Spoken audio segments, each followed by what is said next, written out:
15절에 그런즉 어찌하리요 우리가 법 아래에 있지 아니하고 은혜 아래에 있으니 라고 하는 것은 지금까지 계속해서 반복해서 이야기했던 겁니다. 우리가 법 아래에 있지 않고 은혜 아래에 있다라고 하는 것이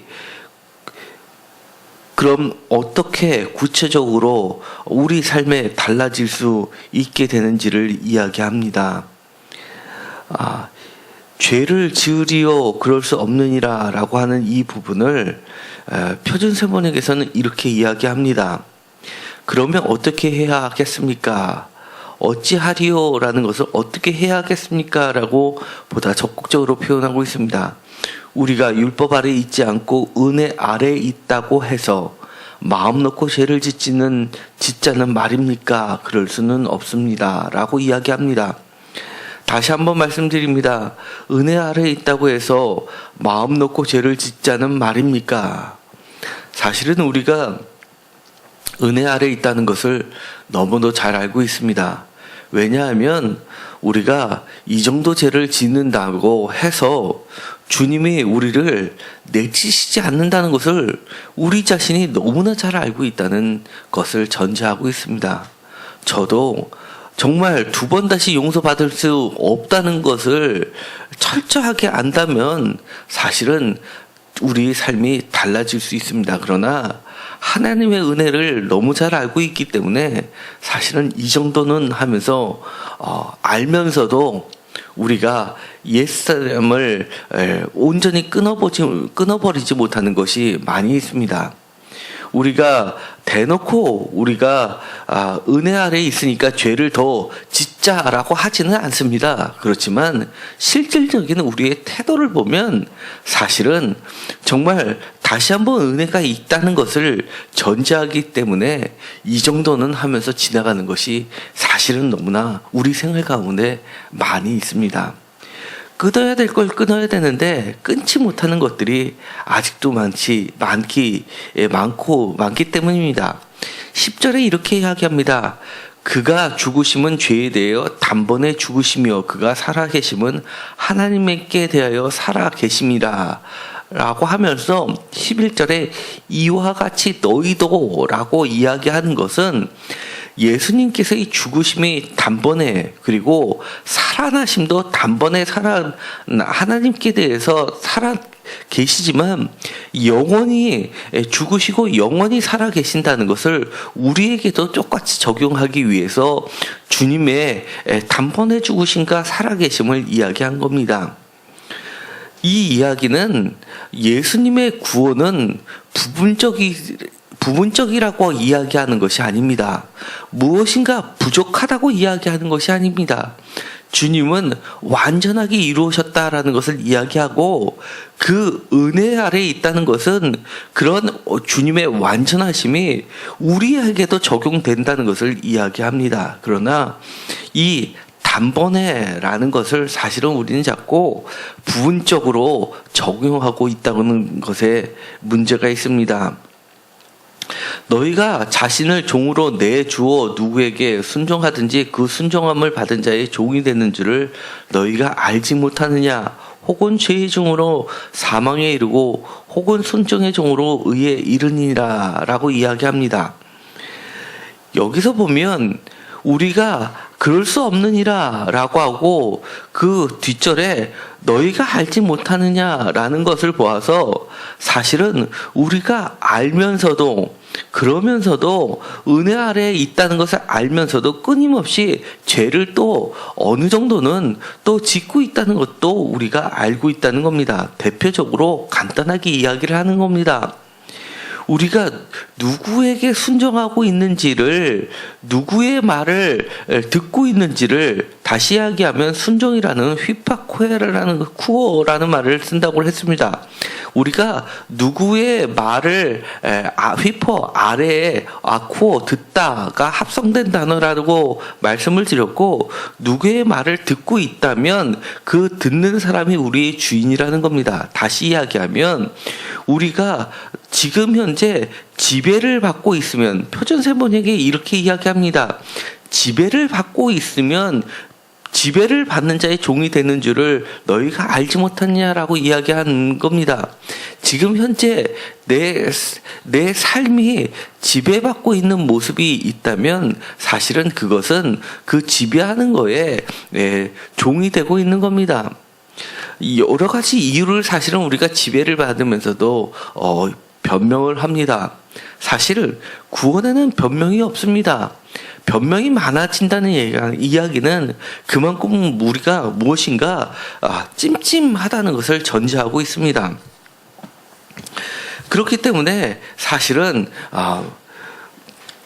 이 변명이 필요 없고 정말 진정으로 우리가 순종할 만한 가치의 주인이 나타나게 되면 모든 것을 사실은 버리게 되는 겁니다. 왜냐하면 우리가 지체를 드리라라는 그 말도 사실은 제사 용어라고 말씀을 드렸습니다. 단순히 주다라는 단어를 쓰지 않고 하나님께 갖다 바치는 그런 제사 용어를 써서 이야기하면서 우리들이 짓고 있는 모든 행위에는 반드시 그럴 수밖에 없었다라는 변명의 여지를 두고 있지 않다고 이야기하는 겁니다. 어떠한 죄의 행위에도 반드시 그런 죄를 지어야만 되는 그런 필연적인 악은 없습니다. 또한 숙면적인 악도 없습니다. 그리스도의 죽음으로 인해서 우리가 자유롭게 됐기 때문에 사실은 그 뒤에 벌어지는 모든 것은 우리에게 선택의 여지를 주셨다는 겁니다. 우리가 이쪽 말을 들을지 저쪽 말을 들을지 철저하게 예수 그리스도의 죽으심으로 인해서 우리에게 완전한 자유를 주셨고 그 자유를 통해서 우리는 해방되어서 이미 의의 종이 되었다라고 하고 있기 때문입니다. 그런데 우리가 여전히 죄에게 순종하고 있다면 그것은 우리가 스스로 우리를 드리고 있다는 이야기를 하는 겁니다. 순종은 사실은 모든 자유의 표현입니다. 이 순종이라는 말 자체는 어찌 잘못 들으면 아직까지도 이렇게 은혜 아래와 법 아래를 비교하면서 율법이 우리는 자꾸 순종 이런 개념을 가지고 이 무슨 자유를 구속하는 것처럼 생각될 때가 있습니다. 지금까지는 자유를 이야기했는데 왜 갑자기 순종으로 말미암아라고 하면서 순종으로 마음으로 순종하여 이 의의 종이 되었다라고 하는 말이 다시 율법으로 돌아가는 것처럼 느끼게 된다는 겁니다. 그런데 이 바울이 이야기하고 있는 것은 완전한 구원, 단번에 완전한 구원을 이루시고 우리를 또 자유케 하셨던 그 구원이 이제는 우리가 스스로 선택할 수 있는 여지를 남겨두었기 때문에 이 적극적인 자유의 형태로 우리가 적극적으로 하나님께 드려지는 그 행위, 예배의 행위로서 이 순종을 이야기하고 있다는 겁니다. 그러면서 죄의 종이었더니라고 하면서 이제는 누구의 종이 되었냐면 의의 종인데 의의 종이 되는 것은 다시 이야기하면 교훈의 본을 마음으로 순종하여라고 이야기합니다. 이 교훈의 본이 무엇입니까? 다시 이야기하면 좁게는 6장에서 이야기했던 세례의 교훈을 이야기하고 있습니다. 세례와 함께 너희가 죽어라 라고 하는 것이고 세례와 함께 물속에서 나오면서 다시 하나님께 예수 그리스도께 온전하게 살아났다는 그런 교훈을 이야기하는 거고 보다 넓고 큰 의미로는 예수 그리스도의 교훈 다시 이야기하면 복음을 이야기하는 겁니다.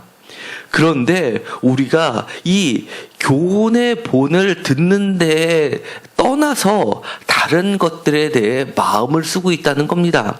시간을 들이고 있다는 겁니다. 그리고 우리의 귀를 쫓다 보면 우리가 다른 것에 귀를 기울이다 보면 우리가 다른 교훈으로 빠질 수밖에 없다는 것을 이야기하는 겁니다.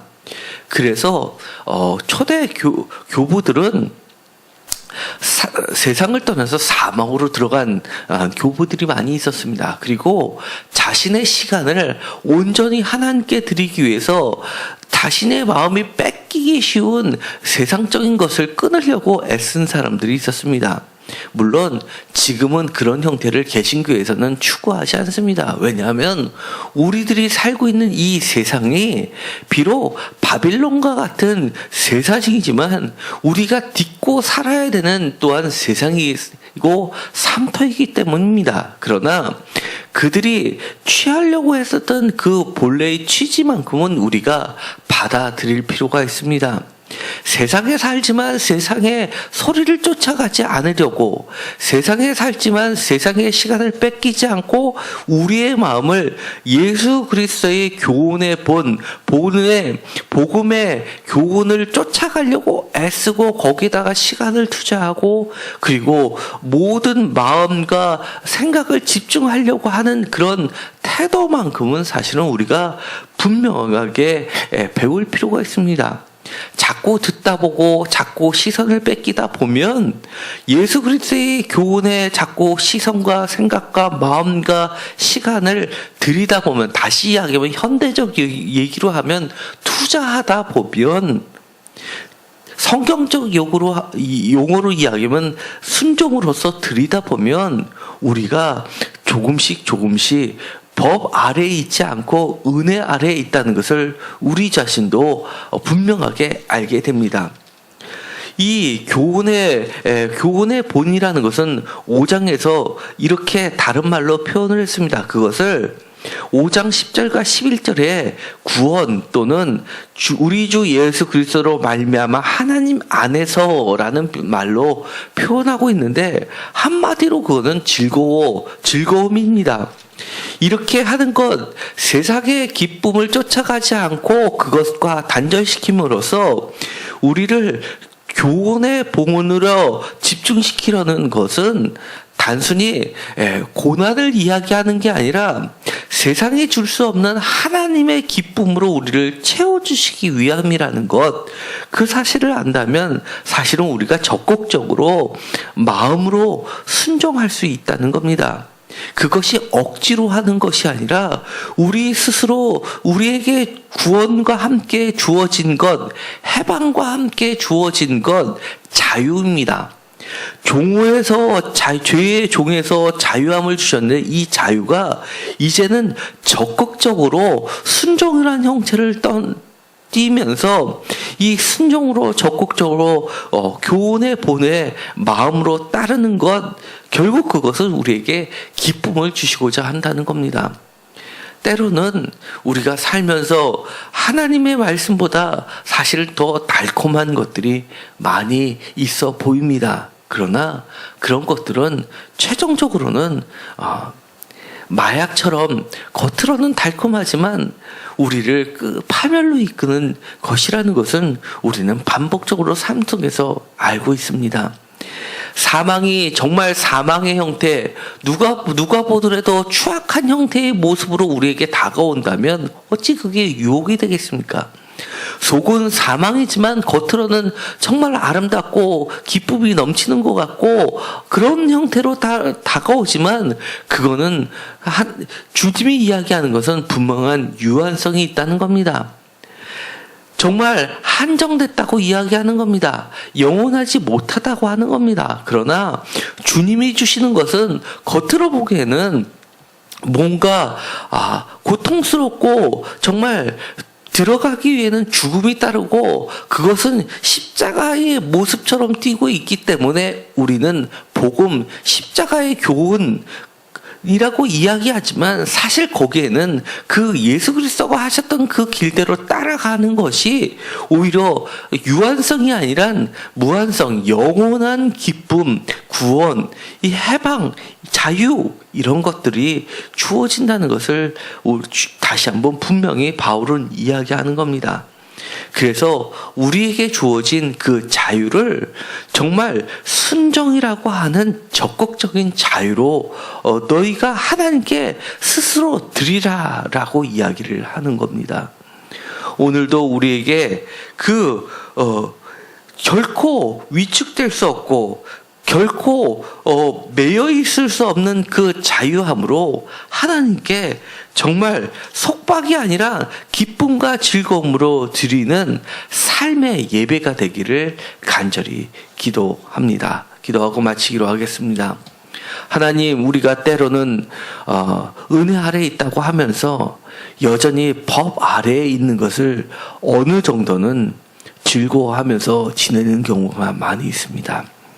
끊어야 할 것, 단번에 죽여야 할 것들이 있음에도 불구하고 하나님의 은혜가 너무 크기 때문에 이 정도는 하면서 우리도 알고 있으면서도 끊임없이 죄를 짓고 있지 않은가 돌아보게 하여 주옵소서. 우리가 죄라는 것, 작은 죄, 큰 죄, 여러 가지 형태가 있지만 우리가 주님께 교훈의 본을 온전히 마음으로 순종하고 시간을 드리고 마음을 들이지 않는다는 것, 그것은 교훈의 본을 벗어난 다른 것에 우리가 주께 드리고 있음을 보여주는 것입니다. 우리가 주님께서 단번에 죽으시고 하나님께 영원히 살아계신 것처럼 우리도 연약하지만 주께 온전히 드리는 자들이 되게 하여 주옵소서. 그 최종은 분명한 기쁨이고 구원이고, 그리고 그 어떤 것도 우리를 속박할 수 없는 완전한 자유임을 우리는 압니다.